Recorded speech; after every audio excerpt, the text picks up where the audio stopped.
السلام عليكم ورحمة الله وبركاته. ازيكم يا حبايبي؟ وحشتوني جدا جدا جدا.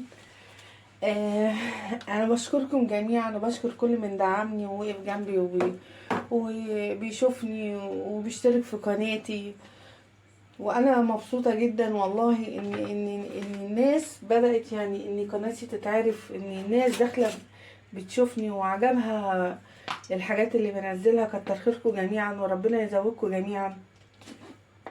بيني وبينكم انتوا عارفين ان انا ما بخبيش عليكم حاجه خالص. انا لسه جايه من الشغل. الساعه كام؟ الساعه ممكن تكون انا داخله 3:30 كده. بيني وبينكم يعني ما فطرتش. ما كانش ليا، مش كنتش عايزه اكل بصراحه، رغم اني صليت الجمعه وكده في الشغل وكده، بس ماليش نفس ان انا اكل. ولسه على بال ما اعمل الاكل هنا. وبيني وبينكم انا مش عايزه، يعني ماليش نفس دلوقتي لاي اكل اعمله، ولا مش عايزه اكل بيض، مش عايزه اكل كده، عايزه اكل جبنه كده وطعميه. فافتكرت ان انا كنت عامله طعميه في التلاجة، فطلعت كيس اوام فكيته بميه سخنه كده، وهبتدي اقليه قدامكم واحضر الفطار بتاعي قدامكم. حاجه بسيطه. ما كانش ليا نفس، مش عارفه ليه، رغم والله يعني سبحان الله النفس دي ملهاش دعوه، ما فيش حاجه مضايقاني ولا الكلام ده، الحمد لله رب العالمين على كل شيء. بس ما كنتش عايزه اكل، يعني رحت صليت الجمعه، قعدت شويه مع زمايلي في الشغل. على فكره انا بشتغل الجمعه يعني، انتوا عارفين انا مخبيش عليكم حاجه، ومعظم الناس اللي بتتابعني عارفاني. معظم الناس اللي بتتابعني عارفاني كويس. ف فدلوقتي انا اهو طلعت كيس الطعميه وفكيت ميه سخنه، حتى مش عايزه افطر عليه بيض بصراحه، ماليش نفس. وهعمل لكم طبق جبنه دلوقتي، طبق جبنه قريش بجبنه اللي هي العلب، ميكس كده هعمله قدامكم. ليا مزاج قوي ان انا اعمل الفطار ده، مفيش حد معايا في البيت، ما لقيتش حد معيش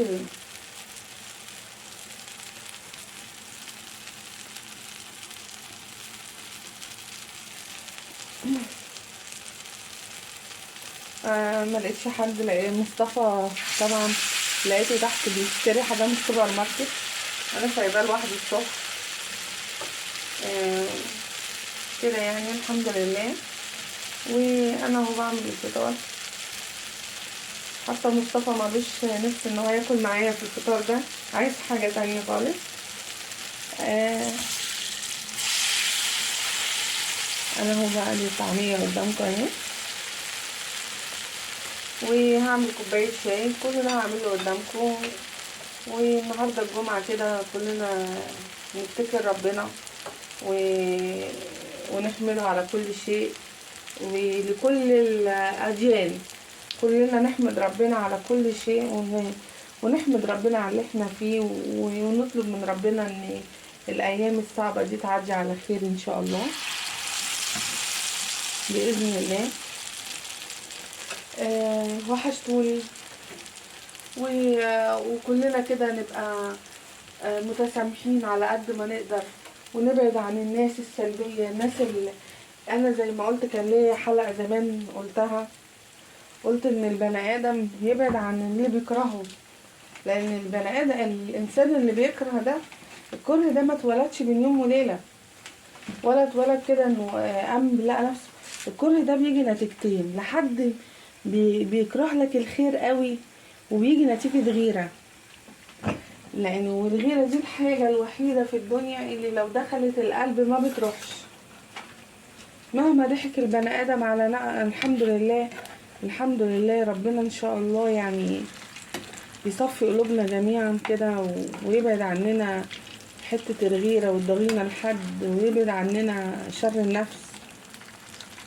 احنا النهاردة يوم مبارك علينا كلنا، ومعظم الناس قاعدة في بيوتها. يا رب كده يبقى يوم سعيد على كل الناس، ويسعد حبايبنا جميعا، ويسعد اخواتي، ويسعد أمة لا إله إلا الله كلهم أجمعين يا رب. أنا دلوقتي اهي الطعمية بتتقلي، وعلقت على كوباية شاي. بيني وبينكم يعني النهاردة أنا ممكن أعمل أكلة كده، شوربة مثلا، ملوخية مع لحمة، حاجات كده يعني.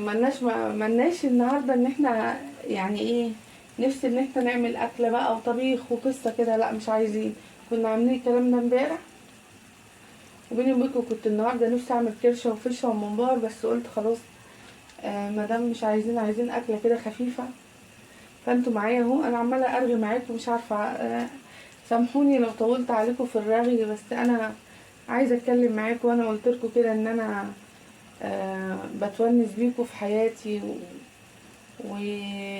وبصراحه بعتبر كل اللي بيشوفني وبيسمعني اهلي، سواء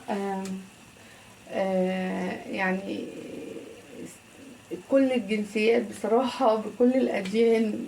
أنا بعرفش أتكلم قوي، بس انتوا عارفين ان انا بحبكم قد ايه. وانا كده اهو حضرت الفطار، عملت اهو الطعمية، قرمشت منها شوية وشوية تاني نص سوا، عملت طبق الجبنة التحفة ده، وعملت كوباية الشاي. وجمعة سعيدة عليكم يا رب، وسعيدة على كل الناس، ويا رب نتمنى لبعض الخير والتوفيق. باي باي.